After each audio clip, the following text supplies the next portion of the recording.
My name is Rachel Carter.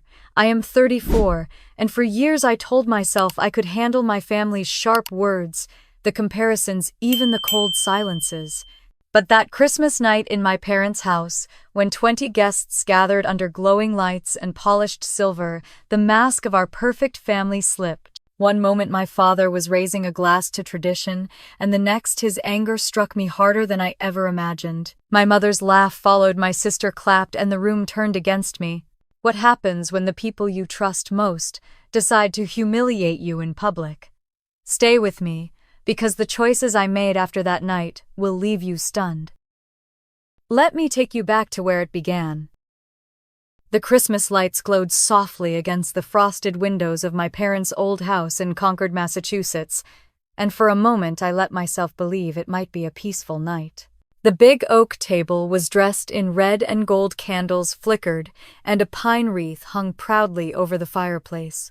20 guests gathered, neighbors and relatives, sipping wine, laughter bouncing off the high ceilings. On the surface, it looked like a picture-perfect Christmas party, but under it all was a tension I could feel in my bones.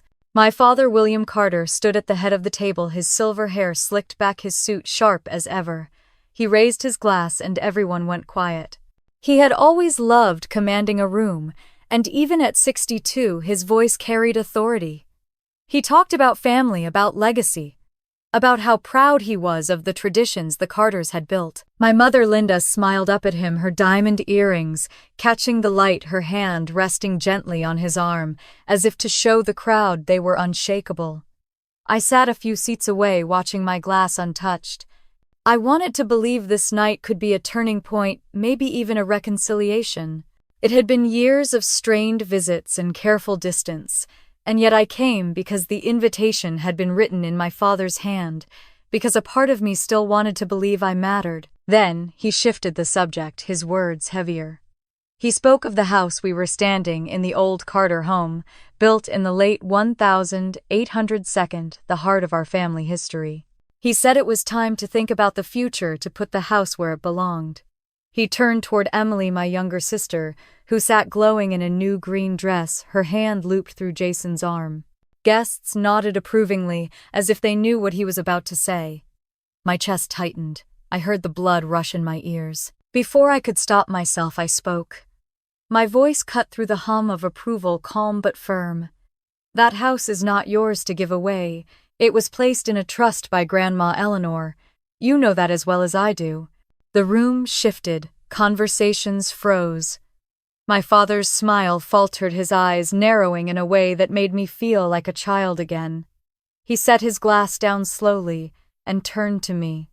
His jaw clenched. Rachel, you will not ruin this evening. I kept my eyes on him. I will not sit here while you pretend the law does not exist.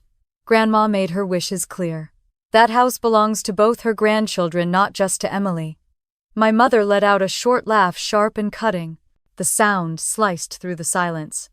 Her face was still smiling for the guests, but her words were cruel. Why should you care, Rachel? You have no children to pass it to. Give the house to Emily. She has a future. You do not. My breath caught. The words hit like a blade. I saw a few guests shift uncomfortably, one older man lowering his eyes to his plate. Emily leaned forward, her voice ringing with glee. Exactly, Mom. Rachel does not need it. She is nothing but a burden. Worthless. She clapped her hands together and a few people actually gasped. Jason tried to pull her hand down, but she shook him off. I felt my face flush hot, my hands trembling under the table. I tried to speak, but before I could form the words, my father moved. His arm swung with a speed I never expected. The sharp crack of his hand across my cheek echoed through the room. Everything went still. My head snapped to the side, my skin burning. The guests froze, eyes wide, some with mouths open, others staring into their drinks, as if pretending they had seen nothing. My mother let out another laugh, softer now, almost triumphant. She sipped her wine. Emily clapped again, this time louder, her voice high and mocking. Finally, Dad, you put her in her place. The world tilted. For a moment I could hear only the ringing in my ears. My vision blurred with tears I refused to let fall. I looked around the room searching for a face that would meet mine, for a hand that might reach across the table. Harold Green, my father's old partner, looked stricken, but stayed in his seat. A neighbor shifted uncomfortably, glancing toward the door as if considering leaving. I pressed my palm against my burning cheek and forced myself to sit tall. I would not let them see me break. The humiliation pressed down on me heavier than the sting of the slap.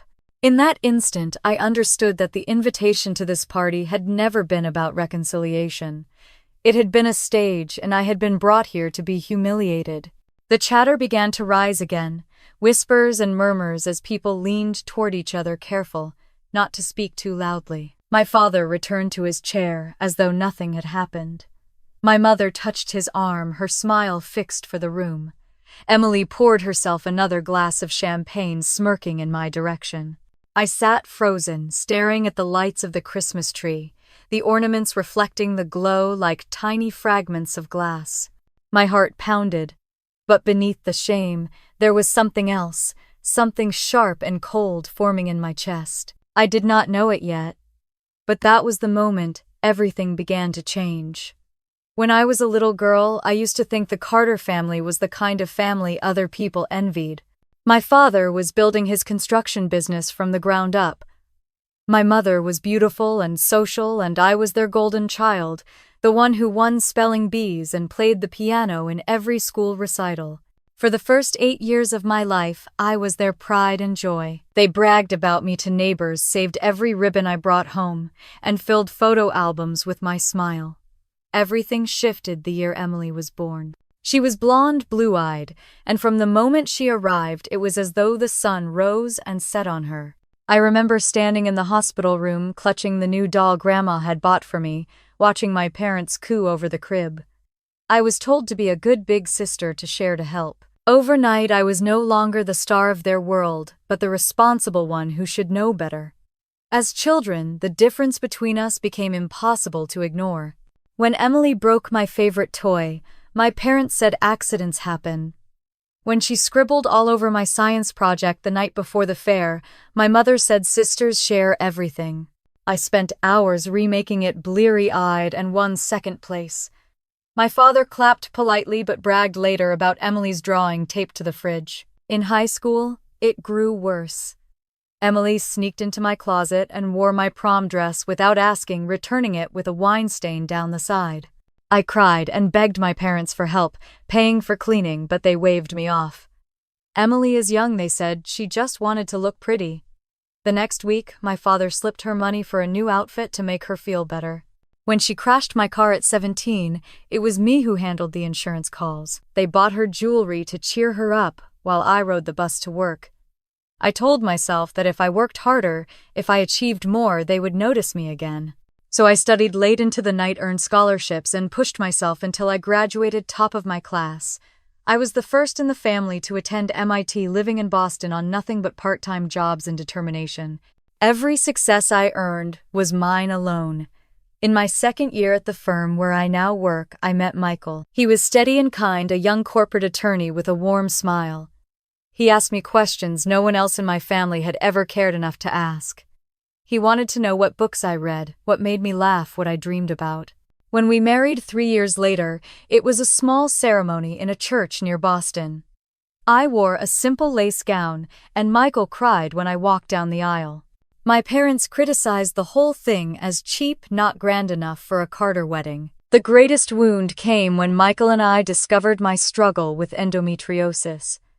We tried treatments, prayed through 2 miscarriages, and finally accepted that biological children might never be in our future. My mother called me a quitter. My father looked Michael in the eye and suggested he find a real woman who could give him sons. At holidays, Emily would lift her glass and joke about the barren branch of the family tree. The room always laughed, and I always excused myself to the bathroom to breathe through the sting of humiliation. We pulled back then slowly, at first fewer calls and shorter visits, then only Christmas cards. I thought distance might protect my heart, that maybe without the constant reminders of their disappointment, I could live freely. I built a life with Michael filled with friends who became family dinners in our brownstone apartment and vacations we paid for ourselves. We spoke of adoption someday, and for the first time I felt hope that family could be defined in a new way. Yet despite everything, when the invitation arrived for my father's Christmas party written in his handwriting, I let a flicker of hope in. Maybe turning 62 had softened him. Maybe he wanted to reconcile to finally acknowledge me as his daughter again. I ignored the knot of dread in my stomach and told myself people change. I wrapped a vintage pocket watch. I had searched weeks for one like my grandfather's, the kind my father had always admired. I drove to Concord believing this could be a new beginning.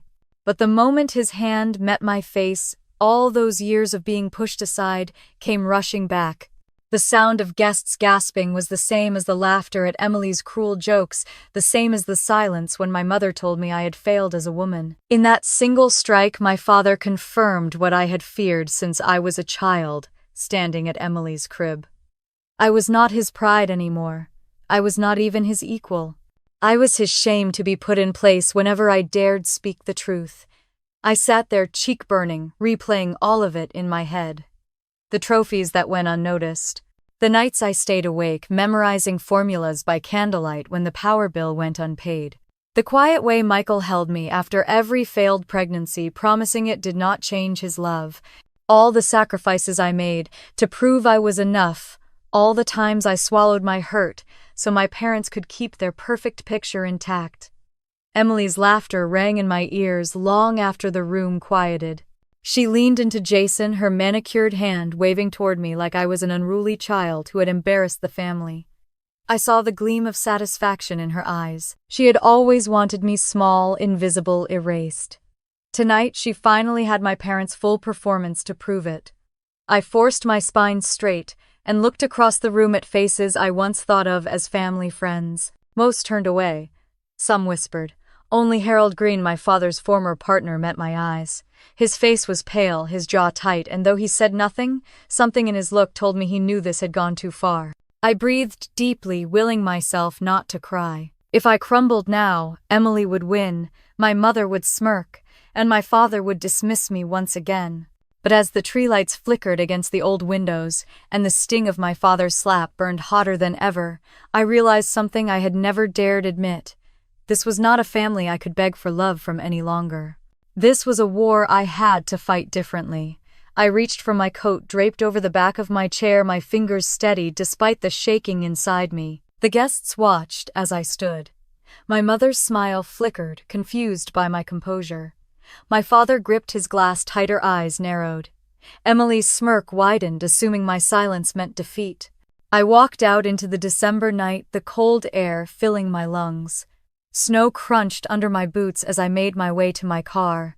For the first time, I did not feel like the abandoned daughter begging for scraps of affection. I felt like a woman standing at the edge of something larger, something that could finally turn years of humiliation into something else entirely. What I did not know was that the whispers in that house would not stay within those walls. In the morning, the town would be buzzing with gossip, and my humiliation would spread further than I ever imagined. By the next morning, my phone buzzed non-stop with messages I had not asked for. A neighbor from my parents' street left me a voicemail, her tone hushed but brimming with curiosity. She said she had heard about a scene at the Carters' Christmas party and wanted to know if I was all right. I deleted it before she finished. Then came a text from an old classmate who still lived in Concord, asking if it was true that my father had struck me in front of everyone. I stared at the screen, my stomach twisting. Small towns have long memories, and news like this spreads faster than wildfire. I drove to the corner cafe near my apartment in Boston, hoping coffee might quiet my nerves. As I stood in line, I caught two women at a table whispering my name. They did not see me at first, but when one looked up and our eyes met, she flushed red and bent her head quickly. I felt the sting of shame rush through me again. Even here away from Concord, the whispers had followed me. By the time I returned home, my voicemail box was full. Some messages were kind, like from my coworker Melanie, who said she had heard gossip but did not believe it and was there if I needed someone. Others were cruel. One anonymous caller said, "Maybe my father had finally taught me a lesson." I gripped my phone so tight I thought it might crack. That evening, as I sat in my kitchen, staring at the snow falling outside, there was a knock at the door. I opened it, to find Jason standing awkwardly in the hallway, his hands shoved deep in his coat pockets. His eyes darted down the hall as if making sure no one had followed him. "Rachel, can I come in for a minute?" he asked quietly. I hesitated. Jason had always been polite but distant, more like a shadow following my sister than a brother-in-law with his own convictions. Still, something in his expression looked genuine, even nervous. I stepped aside. He stood by the counter, shifting his weight from foot to foot. "I am sorry about what happened last night. Sorry does not undo it," I said flatly. "I know." He rubbed his forehead. "But there are things you do not know. Emily and your parents have been saying things about you to everyone in town. They tell people you turned your back on the family, that you refuse to help when times are hard." My chest tightened. "They never ask me for help." Jason looked at me then, his eyes heavy. "They would never ask. They would rather paint you as selfish. It is easier that way." I leaned against the counter, my hands gripping the cool granite. "Why are you telling me this?" "Because I saw your face last night. I saw the way he hit you. It was wrong. And the truth is, things are worse than you realize." He stopped chewing his lip. For a moment I thought he might tell me everything, but then he shook his head. "I cannot say more, not yet. Just be careful." "Be careful of what?" He shook his head again, his jaw tight. "I have said too much already." Before I could press him, he pulled on his gloves and slipped out the door, leaving me in silence. I sank into a chair, replaying his words. "There are things you do not know. Be careful." My heart pounded with both dread and curiosity.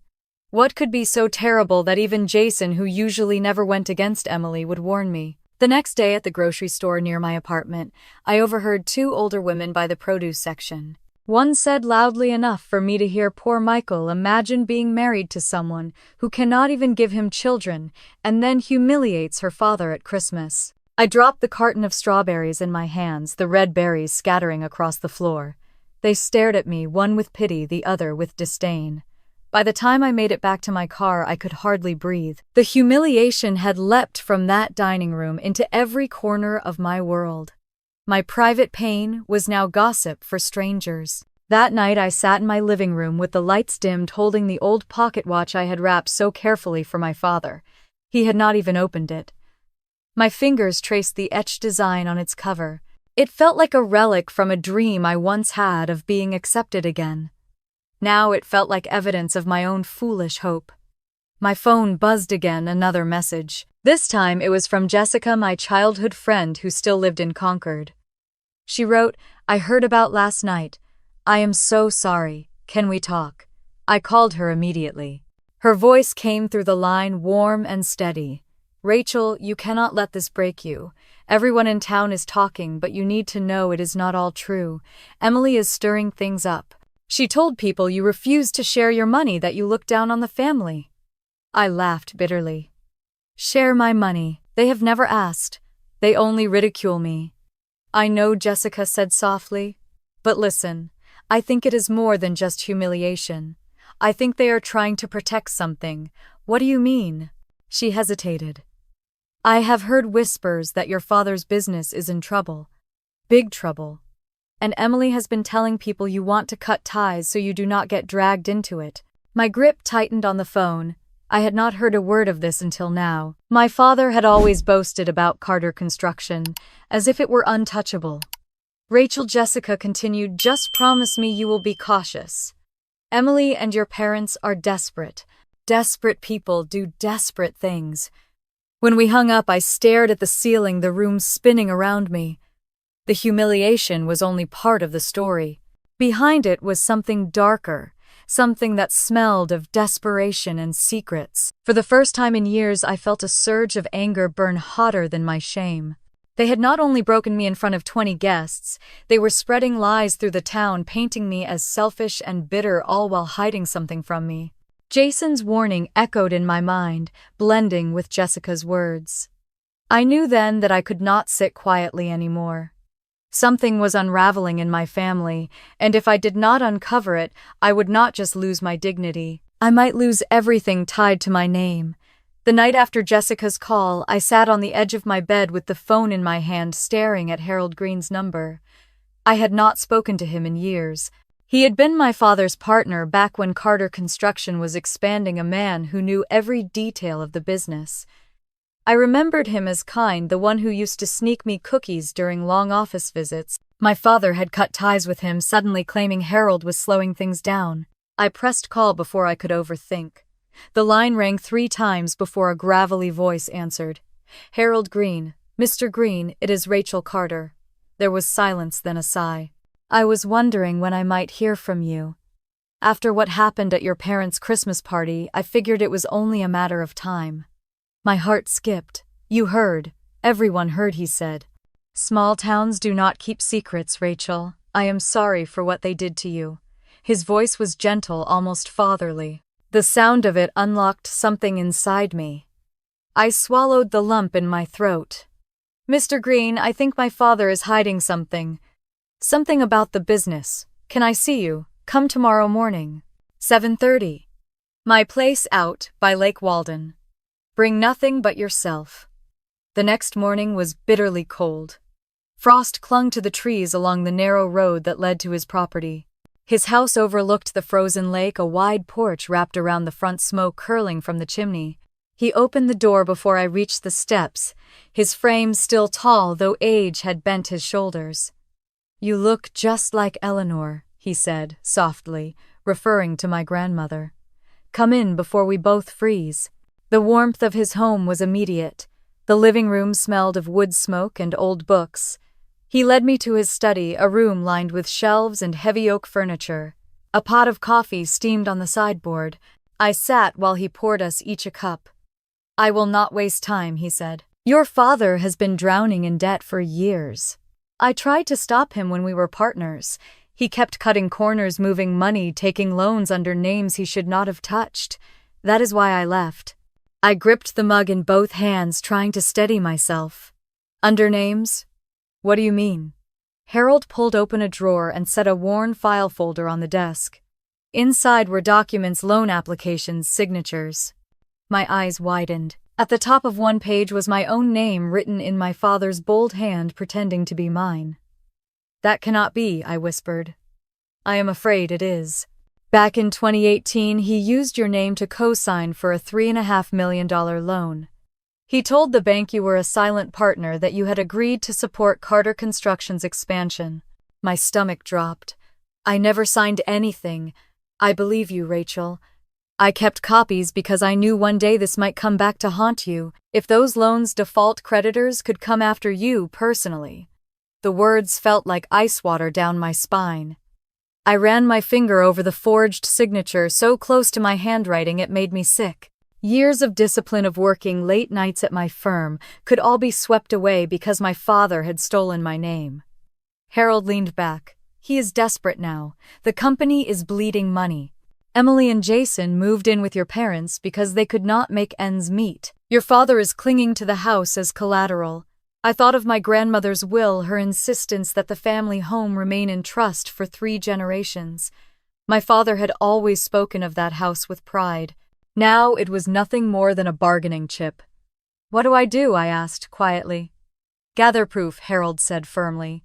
Do not confront him yet. You need evidence, legal counsel, and someone you can trust.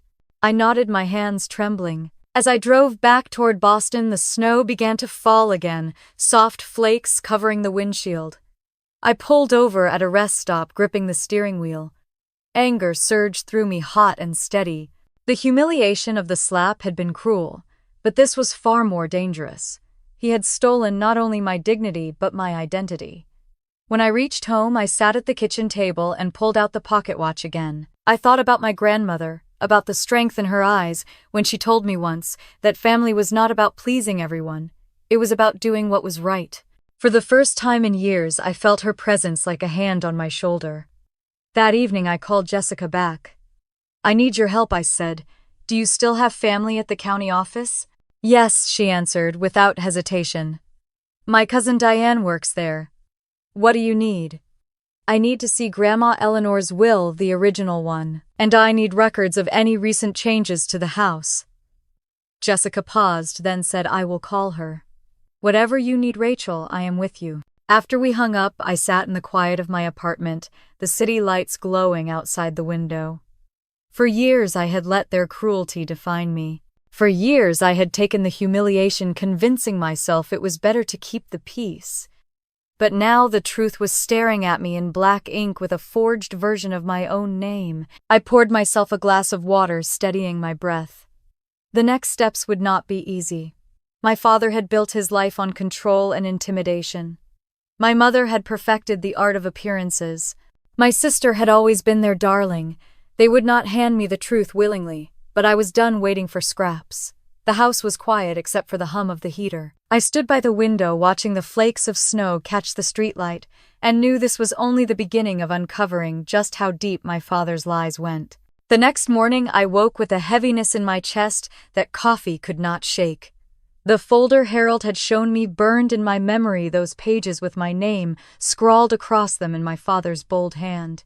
I needed to see it again, to hold the proof with my own fingers, not just rely on Harold's word. By mid-afternoon, I found myself back on the road toward Lake Walden, the winter sky pale, and flat bare trees lining the highway like silent witnesses. Harold opened the door before I knocked, as though he had been waiting. Come in, Rachel. I know why you are here. His study smelled of coffee and old wood. The folder lay on the desk as if it had not moved since yesterday. My hands trembled as I pulled out the documents one by one. Loan applications, incorporation papers, tax filings. Each bore a version of my signature that looked close enough to pass, but wrong enough to twist my stomach. This one, Harold said, tapping a page dated May 2018, was for the Riverfront project. Your father told the bank you were a partner. He's secured a $3.5 million loan with your name as guarantor. I felt my throat close. If that project failed, does that mean I could be liable? He nodded slowly. Yes, that is why I kept these. I knew someday it would come to light. I pressed my palms flat on the desk, grounding myself. For years I had worked hard to be independent, to keep my finances clean, to build something no one could take from me. And yet here it was my father's greed creeping into my life like a poison. Harold poured me coffee and waited until I had steadied myself. Rachel, your father is desperate. He is using every tool at his disposal, including you. You need to be smart about how you handle this. I studied the stack of papers, the black ink glaring against the white. He forged my name, I said quietly, more to myself than to Harold, my own father. Harold's eyes softened. I know it hurts, but you are not powerless. You have evidence and you have people who will help you. I took the folder and tucked it into my bag. I need to show this to Michael. He will know what to do. On the drive back to Boston, my phone buzzed with a text from Emily. It read, You embarrass Dad enough. Stay out of family business. My grip tightened on the steering wheel. She was so sure of her position, so certain I would fold. For once, I almost felt sorry for her. She had no idea how much I had uncovered. When I reached my apartment, Michael was waiting, his suitcase still by the door from his trip. His eyes darkened as I laid the folder on the kitchen table and showed him the documents. He read each one carefully, his lips pressed tight. This is fraud, he said finally. Clear and simple. If he used your name without consent, that is a crime. I nodded, my chest heavy. What happens if the bank comes after me? Michael reached for my hand. We will not let it get that far. But we need to move carefully. If we push too fast, he might destroy other evidence. I leaned against him, my cheek resting on his shoulder. For the first time in days, I felt a flicker of safety. Later that evening, I called Jessica. She picked up on the first ring. Did you find something? Yes, I said. More than I wanted. My father forged my name on multi-million-dollar loans. There was a long pause. Oh, Rachel. I told her I needed Diane's help with the county records. I need to see Grandma's will, the original one. If Dad is trying to use the house as collateral, we have to know exactly what the trust says. Jessica promised to set up a meeting. "You are not alone in this," she said firmly. That night I sat at the kitchen table with the folder spread out before me. I ran my finger along the lines of ink, the dates, the lies. My father's voice echoed in my head from the Christmas party, his toast about legacy, his pride in family. It was all a mask to cover his desperation. I closed the folder and placed it carefully in the drawer by my bed. My heart ached, but underneath the pain was a spark of determination I had not felt in years. If he thought he could bury me under his lies, he had underestimated the daughter he had cast aside. The city outside my window was quiet snowflakes drifting under the streetlight. I poured a glass of water, steadying my breath. Tomorrow would bring more questions, more risks, but I had crossed a line. There was no turning back now.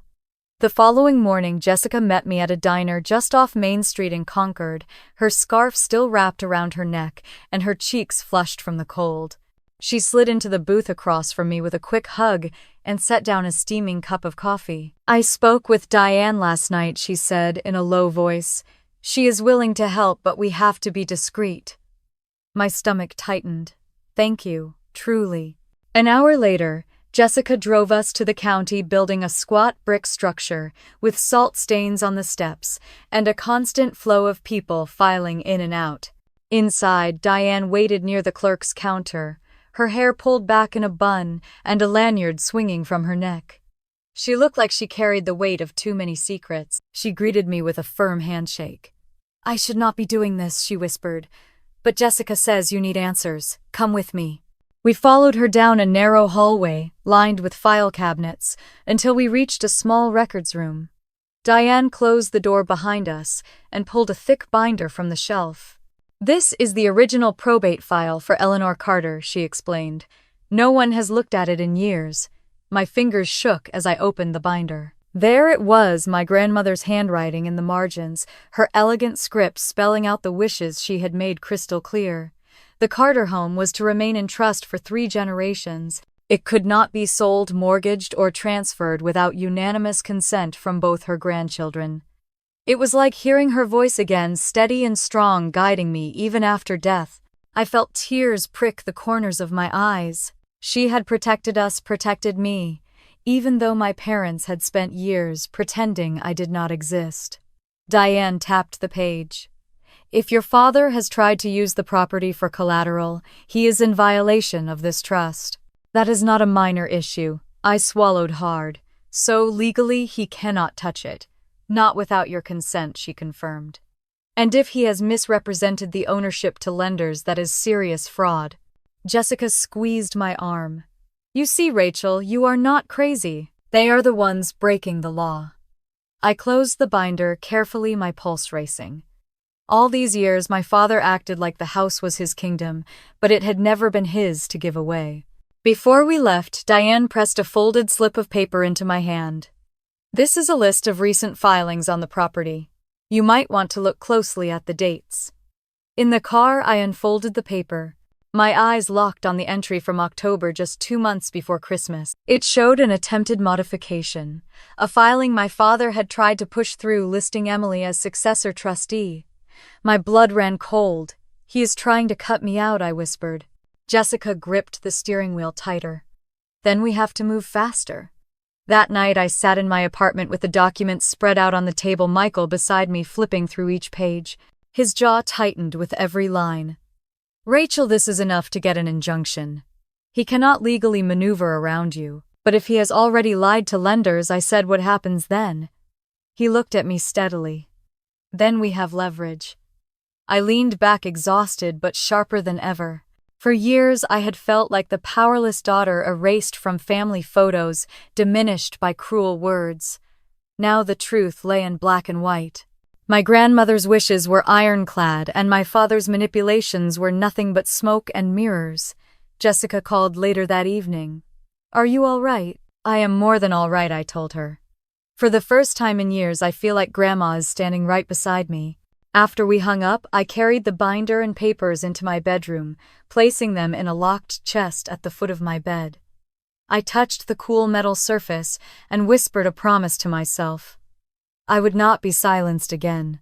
The city outside was hushed under new snow, but inside my chest the storm was only beginning. Michael sat across from me at the kitchen table, the trust papers and forged loan documents spread between us. He rubbed his temples, his lawyer mind already calculating next steps. "Rachel, we cannot handle this alone anymore. It is bigger than family arguments. This is criminal."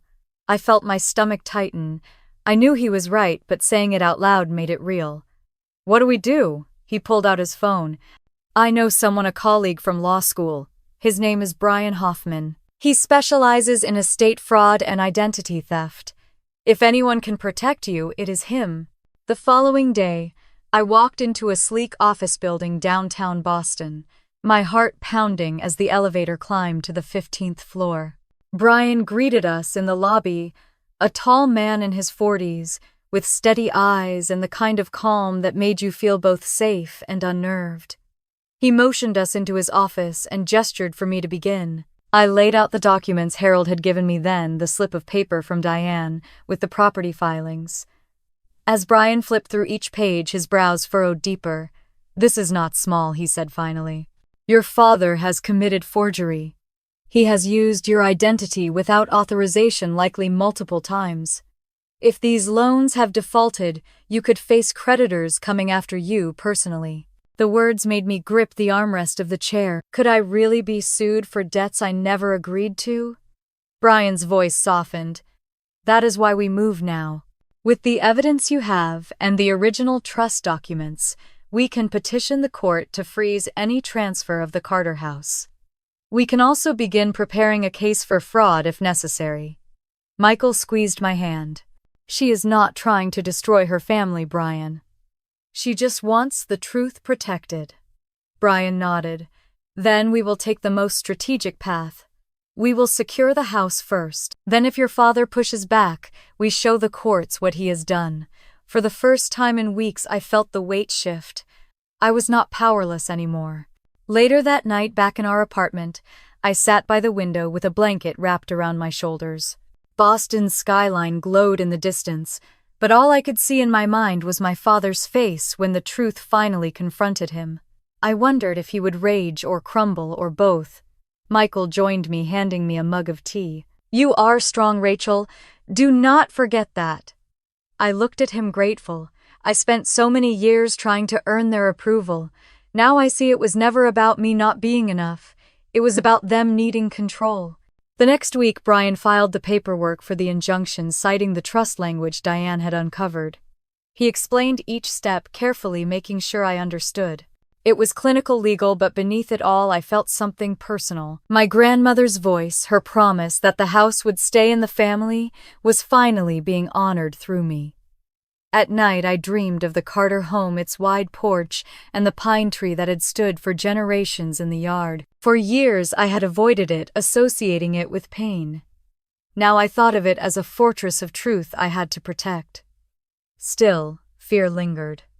I knew my father would not sit quietly. He would lash out, manipulate, twist the story. My mother would stand by him, Emily would clap and cheer, as she always had. But Jason's warning echoed in my ears, and Harold's steady gaze reminded me I had allies. One evening, as snow tapped against the windows, Michael read over Brian's draft motion again. "He is airtight," he said. "They cannot ignore this." I exhaled slowly. Good. But deep inside, I knew the hardest part was still to come. Legal documents could protect the house, but they could not mend the betrayal or silence the lies spreading through Concord. That part would require me to face my family head-on. I closed my eyes, hearing again the echo of my father's hand across my cheek, Emily's laughter, my mother's smirk. Those memories no longer made me shrink. They fueled me. The storm inside me was no longer chaos. It was focus. The next move would be mine. The following morning I woke before dawn, my chest tight with the weight of everything I carried. The city outside was still quiet, but my mind spun, as though it had been running all night. I knew I could not stay in the safety of my apartment forever. If my father was bold enough to forge my name on multi-million-dollar loans, then the lies could be deeper than I imagined. I needed to see the evidence with my own eyes, not just trust what Harold had shown me. Michael poured coffee into 2 mugs as I pulled on my coat. "Where are you going this early?" he asked, his brow furrowed. I told him about Mark, the loan officer at the Bank of America branch in downtown Boston. A friend of Michael's colleague had put us in touch, and he had agreed to discreetly check whether my name was tied to accounts or loans. Michael insisted on coming with me. The city was just waking as we drove through streets lined with slush and parked cars dusted with snow. We walked into the tall glass building, the warm air smelling of carpet cleaner and printer ink. People shuffled past us in long coats, some clutching portfolios or envelopes. Mark met us in the lobby, a man in his 50s with thinning hair and eyes that looked tired but kind. He shook Michael's hand, then mine, and led us into a small office with frosted glass walls. "Please sit," he said, his tone low. "I did some digging after we spoke on the phone. What I found is troubling." My heart thudded as he turned the monitor so I could see. On the screen were loan files, scanned signatures, financial statements. My name appeared again and again. Rachel Carter, guarantor, partner. "That cannot be right," I whispered, leaning closer. Mark clicked to enlarge one signature. I stared at the loops of the R, the careful slant of the C. It was close, frighteningly close, but it was not mine. My father had always had a knack for imitating handwriting when he wanted to. "I never signed that." Mark gave a slow nod. "Then someone forged it. This particular document is tied to a refinancing from 2021, $2 million in debt. If it defaults, the bank could come after you." The room tilted for a moment. I gripped the armrest of the chair. Michael's hand steadied mine. "She never authorized any of this," he said firmly. Mark's face was grave. "Then you need to protect yourself. Take copies of these. You will need them." He printed a stack and slid them into a folder. I tucked it into my bag with trembling hands. As we left the bank, the cold air slapped my face. I breathed hard, trying to calm the storm in my chest. Michael's arm wrapped around my shoulders. "This only proves what Harold warned us about. We are going to stop him, Rachel." Back in the car, I pulled out the documents and flipped through them, page after page of my name. Used like a tool, my life turned into collateral. Rage pulsed through me, but beneath it was something colder. If my father could do this to me, his own daughter, what else was he capable of? That afternoon, Jessica came by with bagels, her hair tucked under a knit cap, her eyes wide with concern. "You look pale. What happened?" I spread the papers across the table. Another loan. $2 million. My name forged again. Jessica's mouth fell open. "Rachel, this is criminal," Michael nodded grimly. "And we will treat it that way." She reached across the table and squeezed my hand. "I cannot believe your parents would let it go this far." "They would," I said quietly. "And worse. They already humiliated me in front of the town. Why stop at my dignity when they could also take my future?" We sat in silence for a long time, the hum of the heater the only sound. Finally, Jessica said, "I am with you whatever comes next." Later that evening, when Jessica had left, I carried the new folder into my bedroom and placed it beside the trust documents. The metal chest felt heavier now, as though it carried not only paper but the truth of decades of betrayal. I knelt by it for a moment, my hand resting on the lid. I thought of my grandmother, her firm voice, when she told me once that integrity was worth more than money. She had built that house as a home, not as a bargaining chip. She would never have imagined her son twisting her legacy into debt and deception. Michael leaned against the doorway, watching me. He said softly, "Every piece of evidence we find is one step closer to freedom." I looked up at him, and one step further from them ever forgiving me. He crossed the room and pulled me into his arms. "They made their choice, Rachel. Now you make yours." That night I could not sleep. I lay awake, staring at the ceiling, the city lights seeping through the blinds. I remembered my father's toast at the Christmas party, his voice booming about legacy and loyalty. Now those words felt like ash. He had used loyalty as a leash, legacy as a weapon. At 3 a.m, I rose and stood by the window, watching the snow fall under the glow of the streetlight. The quiet of the night wrapped around me, but inside I felt sharper than ever. They thought humiliation would silence me. They thought forged signatures would trap me. They thought gossip would bury me. I pressed my hand to the cold glass and whispered to myself, they were wrong. The storm inside me was no longer fear. It was resolve steady and unshakable. By the time the first light of dawn touched the rooftops, I knew exactly what needed to be done. Tomorrow I would meet Brian again. This time I would not come only as a daughter seeking help. I would come armed with proof that could change everything. Brian's office felt colder that morning, though the heat hummed steadily through the vents. I slid the new folder across his desk, the papers I had gathered from the bank, still crisp from the printer. He skimmed them quickly, his jaw tightening as his eyes flicked from one page to the next. This is exactly what we needed, he said. With this and the trust documents, we can stop any attempt to transfer the house. More than that, Rachel, this is enough to open a fraud investigation. The word fraud rang in my ears. I folded my hands in my lap, my pulse hammering. He is my father, I whispered. Brian leaned forward, his voice calm but firm. He is also a man who has used your identity to secure millions in loans. The law will not see him as your father. It will see him as a fraudster. Michael rested his hand over mine, grounding me. We are not here to destroy them, Rachel. We are here to protect you and your grandmother's legacy. I nodded, swallowing hard. Then what comes next? Brian outlined the steps. First, we would file an emergency motion in probate court to freeze any transfer of the Carter home. Then we would prepare a separate claim detailing the forged signatures and unauthorized loans. He warned that once the papers were served, there would be no way to contain the fallout. As we left the office, the cold Boston wind whipped around us. Michael wrapped his scarf tighter and said, "They will fight this. You need to be ready." I already was. That evening, Jessica came over, her cheeks flushed from the cold, her arms full of groceries. She cooked pasta while I told her everything Brian had said. When I finished, she set down the spoon and looked me squarely in the eyes. "Rachel, you have to be prepared for the town to turn against you. Your parents have painted themselves as victims for years. Once this comes out, they will double down," I sighed. "I know. They already have Concord whispering that I am selfish." "Then you show them the truth," Jessica said fiercely. "People respect facts more than gossip, especially when the law gets involved." Her words gave me strength, though fear still lingered. The next morning, while snow fell thick across the city, Michael suggested we reach out to Harold again. He might still have documents from his partnership with my father that could add weight to our case. We drove out to Lake Walden, the roads slick with ice. Harold greeted us at the door, his breath visible in the frigid air. "I figured I would see you again soon," he said, ushering us into his study. I laid the new bank papers on his desk. His brows rose as he read them. "He is still at it," Harold muttered. "I suspected as much. Wait here." He went to a filing cabinet and pulled out another thick folder. Inside were letters from banks, contracts, even emails printed and saved.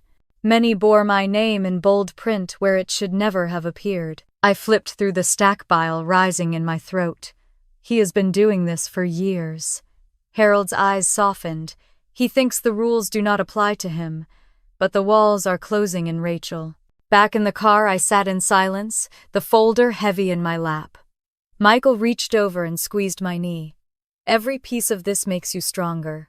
That night, as I placed Harold's folder with the others in my chest, I felt something shift inside me. This was no longer just about humiliation or betrayal. It was about survival, about standing for the truth, even when it meant standing alone.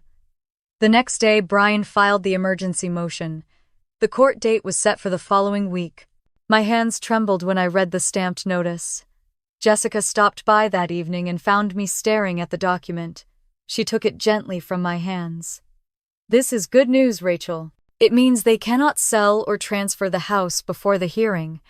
I nodded, but my chest still felt tight. "Once they get this notice, everything will explode." Jessica sat beside me, her voice steady. "Then let it. You are ready for it." I looked at her, my eyes burning.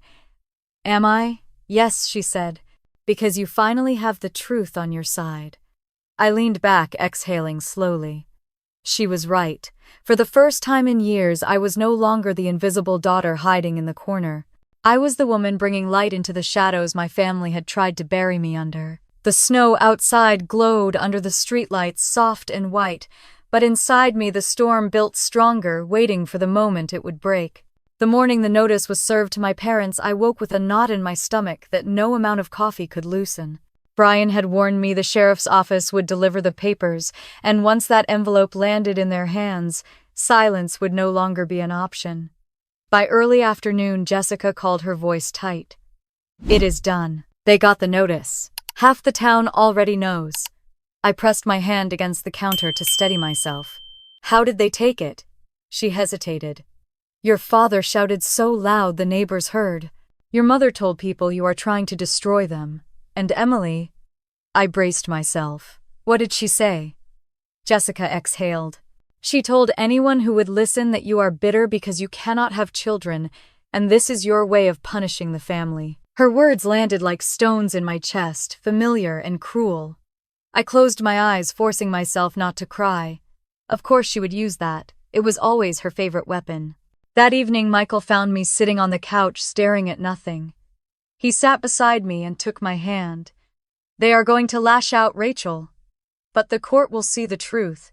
The following days were a blur of whispers and phone calls. Coworkers avoided my eyes at the office. Neighbors in my building looked twice when I walked by. The Carters were a respected name in Concord, and now their daughter was dragging them into court. One evening as I left work, Jason was waiting near the entrance, his hands shoved deep into his coat pockets. His face was pale, his eyes restless.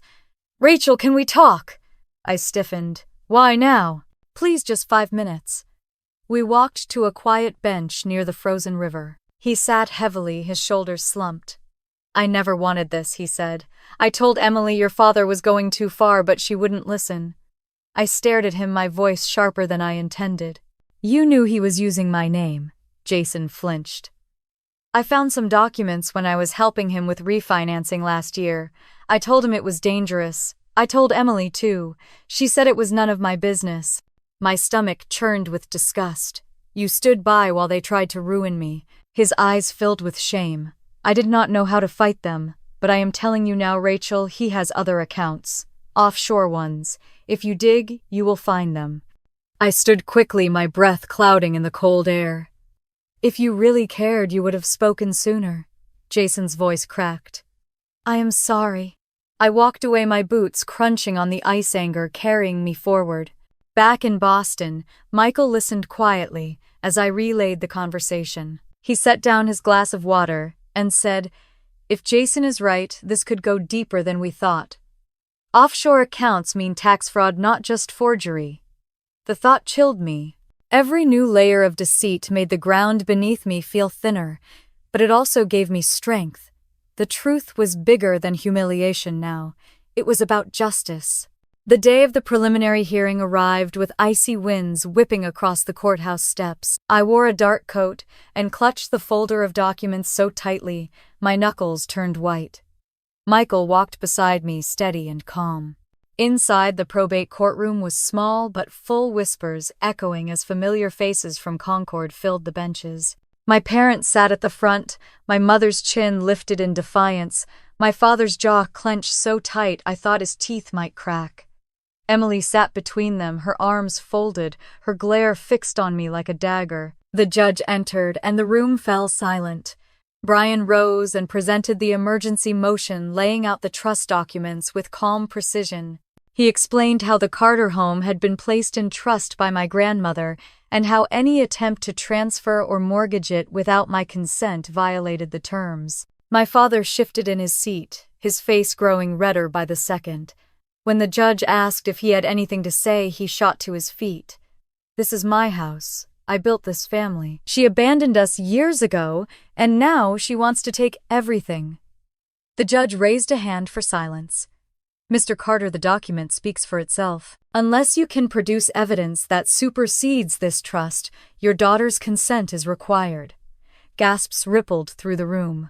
My mother's face tightened, her hands gripping her purse. Emily leaned toward her, whispering furiously. The judge set the next hearing date for 3 weeks later and granted the injunction to freeze any transfer of the house. The gavel struck, and just like that, the tide had shifted. As people filed out, I felt dozens of eyes on me. Some looked curious, others judgmental, but a few held sympathy. Emily brushed past me, her perfume sharp, her voice low and venomous. "You think you have won. This is not over." I met her glare with steady eyes. "No, Emily. It is only beginning." Outside, the cold air bit at my cheeks, but I inhaled deeply, letting it fill my lungs. For the first time in years, I felt like I was standing on solid ground. Michael took my hand as we descended the steps. "Whatever storm is coming, we are ready." I looked at him, then back at the courthouse doors where my parents and sister lingered in angry clusters. They had underestimated me for too long. This time I would not back down. The week after the hearing was a blur of long days and restless nights. Every time my phone rang, I half expected it to be my parents, but they stayed silent. Instead, whispers spread through Concord like wildfire. Old friends from high school texted to ask if it was true. Neighbors who once nodded politely now avoided eye contact, and colleagues in Boston seemed to measure me differently when I walked into the office. Michael tried to shield me from it, but the gossip was impossible to escape. Jessica called one evening, her voice tight. "Rachel, they are telling people you are suing your own family out of greed, that you want to take the house and sell it for cash." I closed my eyes, pressing the phone harder to my ear. "That house is not just property, Jess. It is Grandma's legacy." "I know," she said quickly, "but they are twisting everything." I hung up, feeling both furious and hollow. My parents had spent years shaping the town's view of me, and now they were doubling down. A few days later, I received a message from Jason asking to meet again. Against my better judgment, I agreed, if only to see what else he might reveal. We sat in a quiet booth at a small diner off Route 2, the smell of fried food thick in the air. He looked exhausted, his eyes shadowed. "Rachel, I need to tell you something. Your father has been moving money offshore. He used shell companies, some with your name tied to them." Ice slid down my spine. "You are telling me he laundered money under my name?" Jason nodded miserably. "I should have said something sooner, but Emily threatened to leave me if I crossed your father." I leaned back, my appetite gone. "And now I cannot keep quiet. You deserve to know." I stared at him, my hands clenched. "If you have proof, Jason, bring it forward. Otherwise, you are just another voice in a storm of lies." He slid an envelope across the table. Inside were photocopies of wire transfers, signatures, and routing numbers. My name appeared again where it should not. My stomach turned. If this was true, the fraud was deeper than I ever imagined. Back home, I laid the documents out on the table while Michael read over them. His jaw tightened with every page. "This is not just probate court anymore, Rachel. If this gets to federal investigators, it is wire fraud and identity theft on a massive scale." I sank into a chair, my head in my hands. How could he risk everything, even prison, just to keep control? "Because control is all he knows," Michael said softly. The next day we met with Brian, handing him the envelope. He scanned the pages with a practiced eye, then looked up sharply. "These are serious. If we introduce them in court, it will not just be about the house. It will be about criminal charges." I felt the ground shift beneath me. Part of me wanted to protect what little was left of family ties, but another part, the stronger part, knew I could not bury this truth. That evening, Jessica stopped by with wine. We sat at my kitchen table, the city lights flickering through the window. She raised her glass. To Rachel, finally standing up to them. I managed a small smile. But at what cost? Her eyes softened. Sometimes the cost of silence is worse. I thought of the Christmas party, of my father's hand striking my face, my mother's laughter, Emily's applause. The humiliation had been public, but this fraud, this theft of my name, was the real wound. The days blurred as we prepared for the next hearing. Brian worked late drafting motions, Michael reviewed every line, and I gathered courage from every piece of paper we uncovered. On the morning of the court date, I stood outside the courthouse, the winter air biting at my cheeks. Jessica hugged me tight before we went in. "You are not alone," she whispered. Inside, the atmosphere crackled with tension. My parents sat stiffly, my father's glare fixed on the judge's bench, my mother's pearls glinting under the lights. Emily leaned back in her chair, smug as ever. When Brian presented the new evidence, the room seemed to shift. Murmurs rippled through the benches as he laid out the wire transfers, the forged signatures, the offshore accounts. My father's face drained of color, then flushed red with fury. He leapt to his feet, his voice booming. Lies. All of it. My daughter is conspiring with outsiders to destroy me. The judge banged the gavel sharply. Sit down, Mr. Carter. Silence fell, but the damage was done. Everyone in that room had seen his mask crack. I sat tall, my hands folded neatly, my eyes fixed on the judge. For the first time, I did not feel like the abandoned daughter begging for scraps of love. I felt like the woman my grandmother had raised me to be, standing firm in truth. The hearing adjourned with the judge ordering a full review of the financial records. As we filed out, I caught Emily's eyes. Her confidence faltered for a moment, a flicker of fear crossing her face. Outside, the cold air hit me, but I breathed deeply. The storm was no longer just inside me. It was spilling into the open, and nothing would stop it now. The morning of the final hearing dawned gray and bitterly cold, the kind of day when the air stings your cheeks and the sky feels heavy enough to press down on your shoulders. I stood outside the courthouse with Michael beside me, clutching my gloves in one hand and the folder of documents in the other. For weeks, the town had been buzzing with rumors, and now everything would come to light. Inside the courtroom, the benches were full again. Old neighbors, business associates of my father, even a few distant relatives had come to witness the spectacle.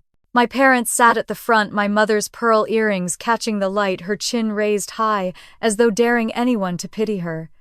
My father's hands clenched the edge of the table, his face pale but his jaw set in defiance. Emily sat next to them, her expression shifting between smugness and unease. The judge entered and Brian began. He spoke with calm authority, laying out the evidence piece by piece. He presented the trust documents, first reminding the court that my grandmother's will had been clear. Then came the bank loans, the forged signatures, the wire transfers with my name tied to accounts I had never seen. With each page entered into record, the weight of my father's deceit grew heavier in the room. When Brian finished, the judge turned to my father. Mr. Carter, do you have anything to say in your defense? My father rose slowly, his voice loud but unsteady. This is my family's business. My daughter abandoned us years ago. She has no right to interfere. The judge's eyes narrowed. That may be your belief, but the law does not support it. The trust is binding, and these documents clearly show a pattern of fraud. Gasps spread across the courtroom. My mother pressed her lips together, her knuckles white around her purse. Emily shifted uncomfortably, her confidence cracking. The judge's ruling was swift. The Carter home would remain in trust, untouchable without my consent. An independent review of the company's finances would begin immediately, and federal investigators would be notified of the forged documents. My father's face went slack, his mouth opening as if to protest, but no words came out. My mother looked straight ahead, as if refusing to see the wreckage around her. Emily buried her face in her hands for a moment, then glanced at me with a look that was part fury, part fear. When the gavel struck, it felt like the air shifted. Years of silence, humiliation, and betrayal seemed to lift, replaced by something solid and final. I walked out of that courtroom into the cold January air, and for the first time in decades, I felt free. In the weeks that followed, the truth rippled through Concord. Neighbors who once whispered now looked at me differently. Some apologized for believing the stories my parents had spun. Others stayed quiet, embarrassed they had ever taken sides.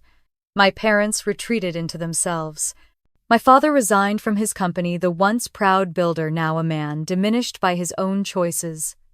My mother kept to her circle of social friends, but her laughter no longer rang as it once had. Emily and Jason left town quietly, their debts mounting, and their reputations in ruins. I did not rejoice in their downfall, but I could not deny the sense of justice. It was not revenge in the fiery sense, but a quiet restoration of balance. The house, my grandmother's legacy, was safe. My name was no longer a tool for their greed. One Saturday, I drove out to the old Carter home. The porch sagged slightly, the paint peeling in places, but the tall pine tree in the yard stood as strong as ever. I stood on the steps, my gloved hand resting on the railing, and whispered a thank you to my grandmother. Her wisdom had carried me through when nothing else had. Jessica met me there, handing me a thermos of hot coffee. "You did it," she said simply. I smiled, a real smile that felt strange on my face after so many months of strain. "No, we did it." Michael joined us later, his arms slipping around my shoulders as we looked out at the snowy yard. The storm had passed. I had thought justice would feel like triumph, but instead it felt like peace. A deep exhale after years of holding my breath. To those listening, I want to say this. Sometimes the hardest battles we fight are not in boardrooms or offices, but within our own families. The wounds cut deeper, the betrayals sting longer, but standing up for yourself does not mean you are cruel. It means you are brave enough to honor the truth. Have you ever faced a moment where you had to choose between silence and speaking out, even against those closest to you? I would love to hear your stories in the comments. If this journey spoke to you, please like this video, subscribe to the channel, and share it with someone who might need the reminder that even in the darkest storms, truth and courage can light the way.